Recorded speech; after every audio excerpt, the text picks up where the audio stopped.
இயேசு அவர்களிடம், வாழ்வு தரும் உணவு நானே. என்னிடம் வருபவருக்கு பசியே இராது. என்னிடம் நம்பிக்கை கொண்டிருப்பவருக்கு என்றுமே தாகமிராது.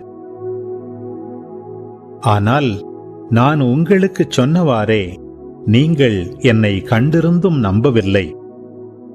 தந்தை என்னிடம் ஒப்படைக்கும் அனைவரும் என்னிடம் வந்து சேருவர். என்னிடம் வருபவரை நான் புறம்பே தள்ளிவிட மாட்டேன். ஏனெனில் என் சொந்த விருப்பத்தை நிறைவேற்ற அல்ல, என்னை அனுப்பியவரின் விருப்பத்தை நிறைவேற்றவே நான் விண்ணகத்திலிருந்து இறங்கி வந்தேன். அவர் என்னிடம் ஒப்படைக்கும் எவரையும் நான் அழிய விடாமல் இறுதி நாளில் அனைவரையும் உயிர்த்தெழச் செய்ய வேண்டும். இதுவே என்னை அனுப்பியவரின் திருவுளம். மகனை கண்டு அவரிடம் நம்பிக்கை கொள்ளும் அனைவரும் நிலைவாழ்வு பெற வேண்டும் என்பதே என் தந்தையின் திருவுளம். நானும் இறுதி நாளில் அவர்களை உயிர்த்தெழச் செய்வேன் என்று கூறினார்.